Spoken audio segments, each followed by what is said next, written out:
Join the team. Hey, theMCGuiRE Review, and today we're going to take a look at one of Wizkids' brand new games, and that is Trials of Tempus. And this is a really, really cool new one. You know, this has got a really interesting... this one's got a really interesting feel. I will say they did send this over for review, and I really, really like this one. Before we even get in, let's hit a couple of the stats, all right? We'll hit the price point, we'll hit the stats, and there are two different versions of this particular game. Sometimes they do what they refer to as like a premium edition. They did a premium edition on this one, so you can get the standard game. The only difference is your miniatures are unpainted. The one in this version, the premium edition, they are painted. So if you are a painter or it doesn't bother you, definitely go with the unpainted version. It's half of the cost. If you want that real table presence and have all the miniatures painted, then you're going to want to go for the premium edition. We'll get these out, barrel hit them with the overhead cam, and you'll be able to see basically everything that you've got here from a miniature perspective. There's some really nice miniatures. Some really nice sets were included in this one. Okay, so for the base game, that is MSRP $99. For the premium edition, it is $199 MSRP. Again, those are MSRP prices. You can definitely get that stuff cheaper online through various different sources. And I'm going to be honest, this is one, even with that price, and again, you could always get the 99 version one, which is going to be much cheaper if you can find it at other places. This is going to add a lot for your game nights, and we'll talk about why. So this one's got 120 minutes on it. The reason is this game supports a lot of people, and which was one of the biggest points that I thought when I saw this. If they would have came out with this and it was just another 4, maybe 5 people around the table, I would have thought, okay, I don't know, like there's a lot of other things on the market that could somewhat compete. This one really did a good thing. It took it all the way up to 8 players. So this is 2 to 8 players. You don't have a lot of these board games that are designed for up to 8 players, especially ones like this. They really, really have created something, I think, here very cool for those game nights. And that's why you'll see that 120 minutes there. Ages 12 plus. It's a pretty straightforward... You know, when I first got it out and started to play, I wanted to almost say it's kind of like a beer and pretzels plus, right? So it's beer and pretzels from like a lower complexity perspective, but it's not beer and pretzels. I mean, there is a number of cards you're going to have to be looking at as a player. However, it is pretty easy. Like, the cards are really straightforward to tell you exactly what they do. It is very, very easy. What's nice is you're only controlling one character. Now, if you're just playing a 2-player game, or you don't have equal number of players, because we'll talk about this, but if you don't have equal number of players, you will have to have somebody playing more than one character. Okay? That's critical. If you do 2 players, you got to have 4 characters, so you got 2 and 2. But where this game really shines is when you get up into these higher numbers. You got 6 people, 8 people around the table, all playing this game on this giant board. Look how big the board is. We'll look at that here in a minute. That's when this game really, really shines and starts to get a lot of fun. And frankly, that's what I would really recommend this game for.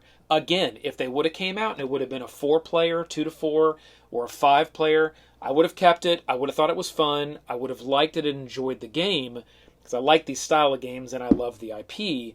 I play Dungeons and Dragons. I play different types of RPGs. I really like this type of theme within a game.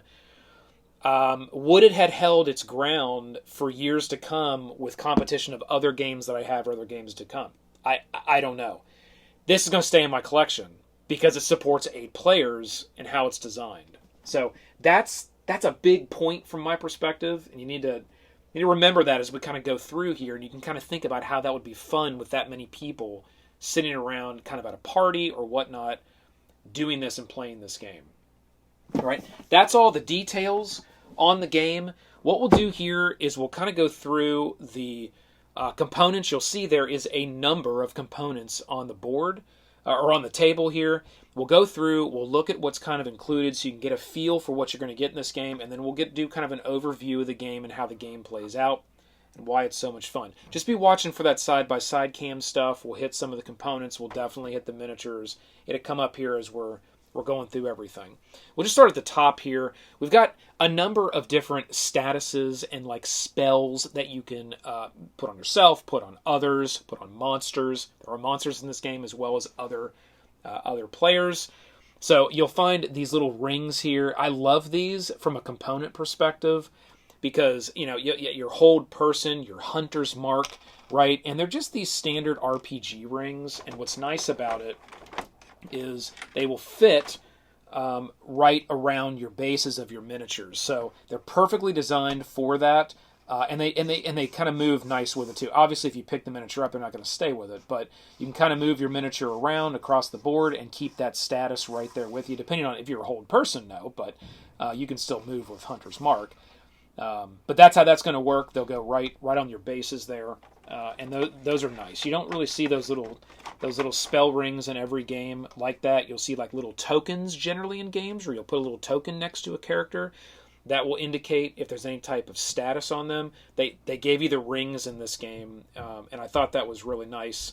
And it looks really good across the board, too, and it makes it very clear and visual for players to see what's going on and what statuses are on people, and you don't forget. Sometimes the little tokens off to the side, you just kind of forget about them. So that was a really well-done component in how they did that. And bonus, right, if you are a DM and you play RPGs, or if you're a player and you have some of these spells, you can obviously use those in your RPG games as well if you don't already have some. So I kind of like to call out those like where you have bonus materials. That's kind of a bonus material in my mind. Okay, some spells, you got some statuses, you've got various different monster tokens, you've got initiative tokens. So as you play the game, going round to round, just like you would in Dungeons & Dragons or in any RPG, you will be rolling dice and you'll be setting an initiative for each player. Monsters in this game always go on initiative 10. We just covered Onslaught. In Onslaught, the monsters do have different initiatives that are in between players. But this is another Wizkids game that recently has been released. It came out before this one here. They're both cool. They're both completely different. So you might want to check that out if you're interested in more of a one-on-one, my squad versus your squad, going through a scenario kind of game. Very cool as well. Right? So you'll have those initiative. That's what you'll use your dice. You'll use your dice to roll when you attack, just like you would in really any game or RPG. You'll be rolling those d20s, whether you're advantage or disadvantage or just straight rolling a d20 to get a hit. Okay, so that'd be your initiative tokens. There is a ton of like health tokens. You'll see that here. This is blue team versus red team markers. So that's all that means. It's one side versus the other side. You'll have loot tokens. You'll have different things. A lot of these other tokens will come into play with your quests, or might come into play with events that will happen in the game as well. Events right here. Where you might have to collect herbs, or you might have to go, like, interact with some runes, or there's a number of different things that you're going to have to do when you're playing, which will earn you victory points. And victory points is how you win. We'll talk about that here in a minute once we get through the components. There's a few things that represent, like, portals, where you'll enter the game. There's some... the portals do different things, but primarily it's where your sides are going to be able to enter into the game initially, as well as if you die, you do just respawn in this game. If you die, it's not like that character is out from that party. You just respawn upon the next turn. But it's not great to die because you drop all your stuff, and then the other team can get more points to potentially win. There are loot cards, elite cards, player cards. So loot cards are exactly what they say they are. You get some loot, you draw one of these cards, and you get awesome RPG items like the Wand of Magic Missile, or the Wand of the War Mage, Gloves of Magic Snaring, the Blink Rod, Helm of Command, Amulet of Blades, right? All kinds of cool stuff you can get that will add a lot more power to your character, as well as provide victory points. So that's important. These loots are worth victory points, and you will lose these things if you die. You'll drop them on the ground. There's some cards here to represent the elite monsters in the game. Basically, it just tells you there how they activate. Every monster has kind of an AI script they will follow. You just simply read the script. It tells you exactly what you will do. And then you once you get the proper amount of wounds, then you would obviously kill the monster. All right. And there is no victory points per se in killing these elite monsters, or killing what they refer to as the main champion of the trial. They're just kind of in the way. They could kill players, and then you drop your stuff, and then your stuff is worth victory points if their team can get to it. That's how it kind of works. I'll read out here. There's only certain ways in the game to get victory points. Again, victory points is how you win. The team with the most victory points wins. There's a number of different cards, okay? These cards are going to primarily all be used. It's not like you're going to have these giant decks of cards that you're communally going to be like drawing from. After you pick your kind of base card here, and there's a number of different characters, up to 8, right, that you can be. These here are like the big bads that come out at the end, which they call the champions, right? They have much more health, much more difficult to defeat. They are a pain, right? Like, they're going to come out at the very end game and just be like dominating while you're still trying to get the victory points to win. So that's kind of a cool thing you'll have to balance. We're going to set these over here. Okay, so you'll have these cards. You will select one of these characters, and they're all different, right? You've got a bard, you've got a cleric, you've got a fighter, you've got a monk, you've got a paladin, a ranger, and a rogue, and a wizard. I love the classes that they chose for this game. I would have liked to have seen a barbarian maybe instead of a monk, but they went with a monk. I think a lot of people will actually like the monk. I mean, there's a lot of people that like the monk, and I think that's the reason why they kind of chose that character class. Would have been cool to see a barbarian, though. But those are the ones that are included with the game. As we go through this, I think it's going to trigger for you. There's probably a number of ways they can expand this game. Give you more different types of character classes. Give you more subclasses. That's where we're going to go next. Give more events, give more quest types. This game is designed in a way that it can be expanded upon in lots of different ways, and I actually really like that. So, maybe we see our barb here to come. Maybe we do, maybe we don't, I don't know. All right, so these player cards. What you're going to find here is once you select, let's say we were the rogue, okay? You're gonna have this card, and there's gonna be just a couple things on this card you're gonna see here that you're able to do as a rogue. Everybody has 30 hit points. Everybody. It doesn't matter which character class you choose. They all have 30 hit points. Now, their abilities and different things they can do can provide more, and you can get more throughout the game per items. But your hit points all start at a base of 30, and then you have your defense here that you will have here at the bottom. Sometimes it does say that there's tokens that are associated with your character. If it says that, you'll get the particular token that it's looking for, and you'll add it to your character. Like the ranger here, associated tokens, Hunter's Mark, Healing Spirit, and then 2 Spike Growth. So that's just going to come with the hunter, where the rogue here, associated tokens, none. Okay, there is a recommended build here. That is where it comes into your subclasses. So once you get your card, you're going to look through these other decks, and there's going to be things called a primary card. Every character class will have a set number of primary cards. So these are cards that just sit next to your board here, kind of building out a little tableau, right? Sit next to your board here that are always in play. They're face up. Everybody around the table can see them, whether it's your team or another team. They can all see these cards, okay? And those are things you can just make use of when it's your turn. Now, you're going to have 2 actions when it's your turn, and there's a number of things you can do, but you have 2 actions, and it might come from those cards that are up. It may come from cards in your hand. It's next thing. You're going to have cards that are secret in your hand. So you're going to have a little deck of cards that's going to be next to you as a player that you'll be able to draw from every turn and build up some cards in your hand that you can use. And as you use them, different cards like last a while. Some cards just become permanents. Some cards you use and you discard.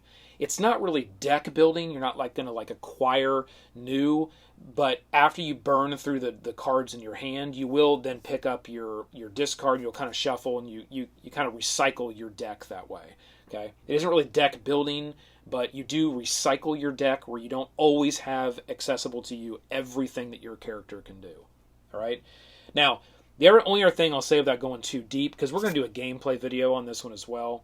Without going too deep, you can level up. Found on the other side of this card, you can level up some of your primary cards from like the first level of a spell to a second level of a spell. You can level up some of these other cards, and there's also what they call Tier 2 character cards, and you'll have a little deck of that off to the side. You won't use it at first. You'll use your Tier 1 deck of cards, where once you level up, then you can start pulling from that Tier 2 deck of cards. So there's a couple of different ways to go in, and that's one thing that's nice is you will feel a character progression as you play. You will be able to level up your character as far as the power and the skill that they have. And that's nice. But again, it's not overwhelming because you're only controlling, and that's how I really recommend playing this game, you're only controlling one character, okay? And you just can focus on that single character and making that character more powerful and what that character can do for you and helping your party. So that's how all these player cards are going to work, and there's a number of them because up to 8, where's all my character cards? Up to 8 characters in the game that you can play at one time. Everybody has to have kind of their deck of cards. That's how that's going to work. Quest cards, you're gonna randomly take 3 of these when you start the game, and that's going to make up the quests that are available when you're playing the game. You will primarily win the game by completing these quests. That's the primary way to get victory points in this game, is going on these quests, completing them, and getting the quest points. They are in 3 different tiers. It's just basically how many times you've completed that quest, essentially. So, like, one of these, it says collect artifacts. Okay? If you 2 loot cards, you get 1 victory point. If you've acquired 4 loot cards, you get 2 victory points. 6 loot cards, you get 3 victory points. And every one of these cards is exactly like that, but they're completely different things. So that's one of the ways to kind of randomize every game is you'll draw 3 of these randomly, and you'll get different quests to go on. So what a great way to kind of offer up a first expansion to some of this is just offer up a nice big thick deck of these quest cards as an expansion to this game. After you've played this game 3, 4, 5 times and you've gone on every one of these quests, maybe they're not, again, it's not going to be the same 3, but maybe you've hit every one of them in one way or the other. Then you can start building out that quest deck to give you more, variability every time you play. Collect artifacts, collect rare herbs, slay monsters, read the runes, siphon power, the dark obelisk. I mean, it's on and on and on, right? Like different things that you'll do while you're playing. And then you have the event deck. I think that's our last component, where you will draw one of these every round as well. And these events will take place as you're playing. A new quest. Draw a 4th quest card and put it into play. Okay, well now you got 4 instead of 3. A time for peace. No attacks may be played this round. Monsters skip their turn. Okay, interesting. A time for war. All attacks this round are made with advantage. So it's just interesting. What comes out here with the events can be something that is awesome or like totally throws off what your team may be trying to do for that next round. Because you'll all be talking amongst yourself, having a great time around the table. And let's go right there, because I think that's the beauty here to the design, is that when you start the game, depending on how many players you have, you will break into even groups. So let's say there's 6 people playing the game. You will have 3 on the red team and 3 on the blue team. And then you will go through the process of, there's an order that dictates in the book. You'll go through the process of selecting your card and your character and your subclass to your character and your various different, items and tokens and whatnot. And then you'll be ready to play. You'll roll for a niche, but the beauty is it's your team versus the other side of the table's team. So it really does become sort of this party-like game where you and your squad, you're all talking. It's like somebody's running over here trying to do a quest. Somebody's over here maybe trying to fight a monster, or another player from the other side that trying to get them to drop their loot. Maybe someone acquired a bunch of loot, and it's like, hey, you two go get go get them and try to take them out so they'll drop all their loot and we can get those victory points. While I run off and go on a quest, and then maybe somebody else goes off and does something else. Maybe you stick together, maybe you split the party and you don't. It's fun to like play in different aspects, like depending on what's going on in the game. So that's what makes this a lot of fun, is when that's why I said in the beginning, you got 8 people around the table. Everybody's like, talking and having fun and having drinks and just playing. And it just, the time goes by fast, and it just, you have a great time. Like, it's one that you play and you want to keep bringing back to the table and playing, because whenever you get well-designed good games that support large number of people, I've just found those always end up being some of the best games that people ask to play over and over again. Not just because of the game and the fun of the game, but the experience of having that many people kind of orchestrating that experience, that game at the table. And I just find that they did that really, really well. So if we look at the book here, and the rule book's not too long. I've got 23 pages in total. It's not that long. You can see the text is huge. There's pictures. There's really not that many rules. The game is very, very straightforward. Most of it is in kind of the setup and getting all your hero decks and everything set up. But that's pretty easy once you got everything organized. You just put all the different classes, kind of all the cards together, and you just can hand somebody a deck, and that goes a lot quicker after you play the game once. Okay, there is a recommended setup for how to play the game, which would stay static unless you wanted to change it. Because again, you have 2 maps in this game. That's it. What changes sort of the scenario is the order that the events happen in and how you draw those, as well as what gets drawn for the quests during the game. Other than that, most other things are going to stay pretty static. You're going to have certain areas where like a monster camp generally is, but that's why they say recommended setup. You can change that. You could say, well, I don't want the monster camp there. Now we're going to spawn the monster camp here. You can change that however you want to do. They just have kind of a recommended for you. And then all these other little areas just sort of show where, like, you got these bushes that's going to block line of sight. You're not going to be able to fire through that. You're not going to be able to see somebody through that. You get walls that's going to block line of sight. But you might have a pond where you can't move through it. Can't move through water in this game. But you can shoot over the pond, and you can have line of sight. So they just kind of indicate that here. They'll also show where the when the big boss comes out at the end, they'll come out right in the center. You will notice these numbers are along the side. Some of them are to track your initiative order. They're also to track like when you have things that spawn. Sometimes you'll use these numbers sometimes to like choop, choop, and it's like, oh, it's there because of right. That'll be indicated on the cards, so you'll know kind of when those like random type secret spawn things happen. That's pretty cool.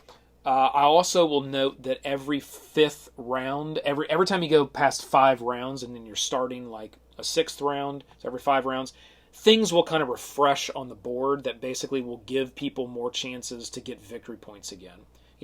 Loot chests and different things like that will refresh.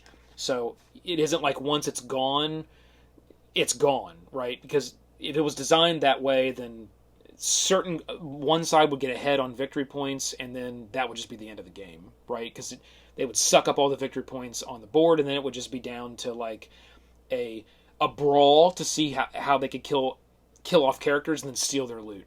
That wouldn't be a great design. You might as well play this if you're just looking for a team versus team brawl. That's really not what this is for. You get the player interactions and the fights, and you will want to do that to gain their loot and get those victory points. But it's really about going on those quests and being strategic about when you fight monsters on the board and when you go to those quests. Now, I wanted to read this here to make sure I got this right, because there's only 3 ways in the game that you can get victory points. Completing quests, right? We've talked about that. Gathering loot cards, whether you either get them or you take out another character, they drop their loot, and then you get those points. or there are certain events in the game that can provide victory points as well. Those are the only 3 ways that you can gain victory points to be able to win the game. So, again, you do not get victory points by killing monsters on the board. You do not get victory points by killing the main monster that drops at the end. And you do not get victory points for killing another character. They drop their loot, and then you get that loot, and that would be victory points. But that's how that works. So I actually like that they designed it that way because, if one side got a bunch of victory points and was just ahead, they probably would win every time if they got ahead. And if they got ahead, they would be more powerful. Therefore, they probably would have a better chance to kill the final boss and then, or fight off the other team and then get all the victory points there. And it just really wouldn't be a great balanced game. You'd probably have these games where once a team got ahead victory point wise, they probably would win unless there was this giant upset at end game, which could be fun, but probably wouldn't be an over and over great experience. I like how they designed it around the questing and the looting. That's really where you get the victory points, and then you can be very strategic and creative as a team as you're playing the game to be able to acquire those victory points that way. And it isn't just go in and beat them up. It's go in and beat them up when you have to, but you're really not benefiting from a victory point perspective by doing that. And that's cool. Another thing that I'll mention, which I thought was a nice little trick here, was in this game, when you heal things, like you're a player and you heal, you don't just heal your group. You can choose to heal monsters as well, which can be hilarious when a group is fighting a monster and then per initiative order, maybe the other side gets to go and someone runs in and stays out of range, but heals the monster that is in range to the other team's characters. That's always a good trick, and then runs out, right? That's always hilarious to heal the monsters that then the players have to continue to deal, especially if a player's almost dead and they think they're going to take out the monster, but then the monster gets healed and it gets to go before them, kills them, and then you got loot laying on the ground that can potentially be picked up by the other side. So that's a really nice little trick as well. You will have these 3 reference cards that are included. Which I think is done really nice. Any games delivered now, they just got to come with these, in my opinion. Design-wise, you got to put these with your games because it makes playing just so much easier. You read this once, these things have enough to get you through the game where you're not constantly going back to this rule book to look up little finicky things. And little finicky rules don't really exist in this game. The other thing that I'll say, because the board is so big, you got diagonal movement in this one. I call that out because in Onslaught, you don't have diagonal movement. Diagonally attack, but you can't diagonally move. Reason is the board is smaller. Well, I think that's one of the design reasons. The board's smaller and you just be able to run all over it if you could do diagonal movement. But in this one, you can move diagonally just like you could if you were playing D&D and this was a giant battle map in your D&D world. Before I hit this here, I will show you that the other side of this map is a snowy region. So if we flipped all these tiles over, we'd have the same thing, but a giant snow region. So you got the snow region as well as kind of the greenery, broken down ruins board. So I think the look of the board or the environments of the board they chose was good. I think that was a smart choice to go with something like this. This could have been a swamp. I think this is much better. I'm glad they didn't go with like a swamp. This looks a lot better. And I'm glad everybody loves the snowy environments. I don't know why, but that's just, people gravitate towards that. Like, oh, the snow environment, really cool, right? That's why so many games have snow-based expansions. I don't know. People love that. I love it. But so I'm glad that they did that, and that's the style they went with. The other thing that I'll mention from a review perspective is, I haven't really made the decision yet if I like the artwork. I think I would have liked this even more if the artwork was a little bit more realistic style. They really went with a very basic kind of, I mean, you could say cartoony, but it's a very basic style art that's on the board. I'm okay with it because it doesn't detract from the game in any way. It still looks good. it still thematically is nice and pleasing, right, aesthetically. But I think if they would have went with a little bit of a sharper, like more detail on the board of like little things, hidden and buried throughout the map and the board, I think that would have been fun, because over time, the board's so big, over time, depending on where you're sitting around the table, maybe, it's like, oh, I didn't ever see that little skull that was sticking out of the ground right there. Or, maybe there's like a little camp, a little bandit camp with like various different like things, and I don't know. I think it would have been an opportunity maybe to make the artwork on this a little bit more detailed. I don't know. Maybe it's just me. I'm not sure why they chose this stylistically, but a little bit more detail on the art on the board, I would have actually preferred. Okay, so that's enough about the board. We're going to go now to our order of play. So you will draw 2 cards. And then again, that comes from your own personal player deck into your hand. You'll start the game with some cards as well. If it's the first round, you'll draw 4 cards, not 2. If it's any other round, you'll only draw 2. You're then going to draw your event card, and you're going to resolve it. You're then going to roll for initiative. Okay, you're going to roll a d20 for each hero. You're going to place your little initiative token, okay, on the initiative tracker down there. And then what you're going to do is monsters always go on initiative 10, but there is an order to that, where if the Trial Guardian is out, it's kind of the final boss there that drops, and that final boss will, I didn't mention this final boss will drop once one of the teams gets to 10 victory points. So that's what triggers endgame. As soon as somebody gets 10 victory points, then endgame is triggered, and that's when the big boss comes out. Okay? But let's say the big boss is out, there is a specific order that you have to activate your monsters. The Guardian goes first, the big boss. Elites 1 through 3 will go second, and all your minions will go third. That's how that'll work. Okay? Then the fourth thing you'll do is you will take your turn. So take turns in order of initiative, obviously. Each hero will get 2 actions. We already went over that. Monsters move, then attack according to the monster actions that are on their card. Okay. There is an end of round. End of round is just kind of your end of round stuff. You'll refresh things. You'll discard down some cards. You'll move the round tracker. You'll refresh kind of most things at the end of every 5th round. And then endgame will trigger once one of the parties. The first time one of the parties gets to 10 victory points, then it triggers endgame. Okay. There's a little card here on monster actions, so it kind of steps you through how monster actions work, moving, attacking, defeat, what happens there. And then there's another card that has a little card legend on it, which is nice. There's only a few of them, and most of them are pretty intuitive, so you're probably not going to really use this side of this card very often. This side here that says interactions, this kind of talks about the different types of cards that you have. You're probably not going to use this card very often either. Where it talks about primary cards, ongoing cards, and then cards that you would discard.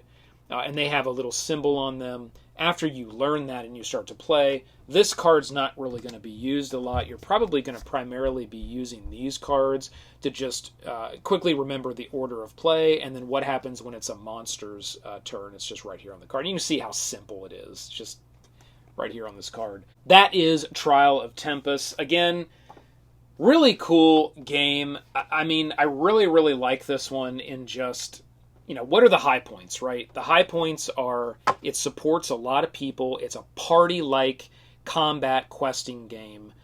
I don't have anything else like this that supports this many people, so it really shines in the design space from that perspective. I love the IP. If you're a fan of the RPG IP, this is probably going to scream for you. What are some of the things that we could say, okay, could have been better? Well, we've hit some of those things over the talk, right? I would have liked to seen a little bit of a more advanced artwork on the board. I think that would have actually made its table presence pop a little bit more. But, maybe they didn't want to take away from the miniatures, but I don't think it would have. I think it would have made the table presence pop a little bit more. I think the dice are fine enough, right? I mean, they've got their little shimmer to them. The dice are fine. I don't have any gripes there. You do only get effectively 2 maps, the snowy side and this side. Again, I don't think that's a problem because it's just sort of a basic landscape. You're really changing what's going on pretty much however you want to set that up game to game and based on what happens here coming out of these areas. I think that's good. I'm not opposed to the price point as well. Again, because they offered you, 2 different sort of entry points. This one we talked about, we had a little bit of an issue with the initial MSRP on this one, but it was really only given in one offering. It all comes painted, right? Where here you do have that ability to say, you know what, I don't want to go all the way in with the painted models. I just don't have the cash for that, or that doesn't appeal to me. You can go with the what they refer to as just the standard base game, where you get everything that you see here except for the models are not painted. They come in different colored plastics. They're not all in the same color. They do come in different colored plastics, but they're not painted. And that may work just as fine for you. No big deal, right? That may not be worth it for you. Or if you're a painter, you may actually want to get this game that way because you want to paint them. Or, you know what, a lot of these models, probably every one of them, to tell you the truth, well, I don't know that for certain if every one of them, but probably a lot of them are reuse models. I know some of them are because I see some of the sets that I already have. You may already actually own some of the miniatures that are painted if you collect these and you play RPGs. So you may just want to save money that way and get the base game and then just use the painted versions of the miniatures that maybe you already own and then maybe paint a few more or just leave the other ones plastic, right, without the painting. It's completely up to you. You have lots of different ways to do this. But I will say that the painted miniatures are awesome. You get the fantastic Goblin set. Well, not the whole set, but you get 4 of them here. We get the awesome little goblins. You get the Cobalt set, 4 from that set that are included here. Number of hero miniatures, right? You get your big bads. Now these are the ones that are going to come out if you're there kind of end game, right? You got the big bads that come out, right? And these are just fantastic. I mean, they're really, really well painted. They're definitely what I would consider mass production premium painted, okay? So they look pretty dang good for painted miniatures that would come in a board game. So there's a number there of elite as well as like kind of those final big bosses, and then you get all these miniatures that are here as well. So there are a number of miniatures that are in the game, but you're going to have to that's going to have to be for you if you think that that's worth it on the price. Again, I've given my thoughts kind of on how you can kind of approach this different ways on the 2 different versions when it comes to the price, but I don't know, for this one it's like, even though that premium edition is a little bit more expensive, if you can get it on sale or you can get it at a good price, it really probably would be a game that you could keep in your collection, and every time you have those larger groups, you go to a work event, you go to a con, you go, whatever, and you're going to have a number of friends there, this would be a great one to pull out and hit the table and just have a great 2 hours playing and have a lot of fun. Okay, so that is Wizkids, brand new, Trials of the Tempus. It's out, you can get it, it's been out for a little bit. Again, I like to kind of sit with these games a little bit longer, play them a little bit longer, experience them a little bit longer, versus just getting it and pumping out my thoughts of the review to make sure that I've really had some time to think through the things that I really like and I really don't like, or the things that I think could just be better. And I could provide that feedback, and then we can see things improve as we go over time. Okay? So, check it out. I highly recommend it. Check out Onslaught if you're into that kind of gaming as well. And with that, team, keep rolling them crits. This has been the McGuire Review, and we'll see you next time.